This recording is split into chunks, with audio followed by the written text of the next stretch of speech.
"Oh, father," murmured she. "Courage." "The Pharaon has gone down, then," said Morrel in a hoarse voice. The young girl did not speak, but she made an affirmative sign with her head as she lay on her father's breast. "And the crew?"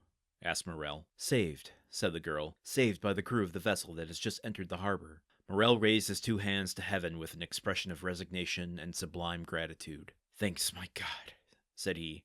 "At least thou striketh but me alone." A tear moistened the eye of the phlegmatic Englishman. Come in," said Morrel, "for I presume you are all at the door." Scarcely had he uttered those words when Madame Morrel entered, weeping bitterly. Emmanuel followed her, and in the antechamber were visible rough faces of 7 or 8 half-naked sailors. At the sight of these men, the Englishman started and advanced a step, then restrained himself, and retired into the farthest and most obscure corner of the apartment. Madame Morrel sat down by her husband, and took one of his hands in hers. Julie lay still with her head on his shoulder. Emmanuel stood in the center of the chamber, and seemed to form the link between Morrel's family and the sailors at the door. "How did this happen?" said Morrel. "Draw nearer, Penelon," said the young man.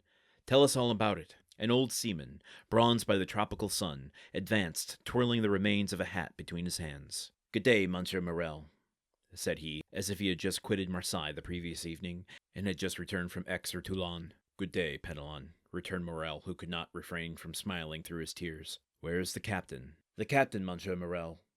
He has stayed behind sick at Palma, but please God, it won't be much, and you will see him in a few days, all alive and hearty." "Well, now tell your story, Penelon."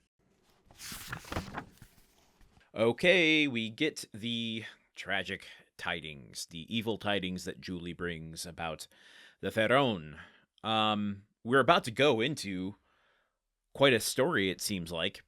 If the Pharaon has gone down and the crew was saved by the other vessel, let me see what it was called. We said it yesterday, Le Gironde, which came into port yesterday. Something clearly has happened to these sailors, and the captain of the Pharaon, who is unnamed here, but let's not forget, was going to be Dante's position, Dante being here in the corner of the room watching everything unfold, almost as if Morrel has forgotten about him as this new situation unfolds in front of him. The captain ended up being sick and stayed behind in Palma. So we're left to Penelon, who is going to tell us a story about what happened to the Pharaon tomorrow. I don't know why I'm recapping all of that.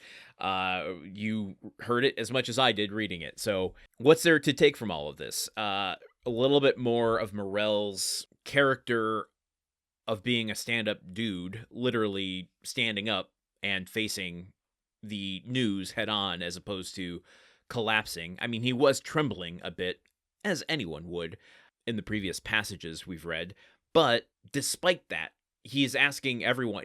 This is another thing, like, he's being transparent with everything. He's not asking for this information in private. He has his whole family, his employees, Cocles, Emmanuel is here, Julie is here, his wife is here, who we see for the first time, but isn't given much emphasis. So, except that both Julie and his wife are literally at his side, holding his hand, placing her head on his shoulder, showing a picture. I mean, again, if we go to Dumas' theatrical roots, we can see the tableau on stage. And the picture that's being presented to us is of a tight-knit, loving family having to endure a tragic circumstance. They are here for each other.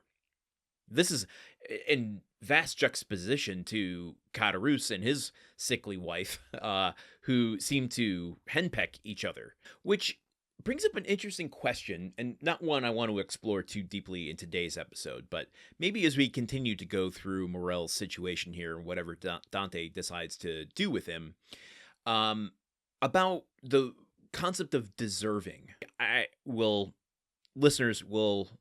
You all will remember that I was a little surprised that Dante rewarded Caderousse with the diamond, despite Caderousse's involvement or cowardice with Dante's imprisonment. Morrel here being presented as a completely different type of character, one with more virtues, positive virtues, if you want to attribute that sort of lens to him. But does it make Morrel more worthy of reward? Is he more deserving of Dante's benevolence than Caderousse was? It's a dangerous thought, the word deserving, isn't it? And one that I need to mull over a little bit before we go too deep into it. I want to see more of what Morrel's situation is, what happened to the Pharaon, and maybe we'll talk about the concept of deserving later on. But you can actually give me your thoughts by joining the Discord. The link is in today's show notes. It's in the show notes of every episode. I would love your thoughts on who deserves what, and by what criteria do you surround the word deserving? Does Dante have the ability, I mean ethically, to determine who is deserving?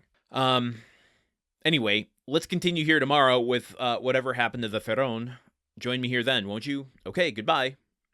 The Countdown of Monte Cristo is part of the Gruntwork Podcast Network. This show is produced, edited, and hosted by Landon Solano. The original text of The Count of Monte Cristo by Alexandre Dumas.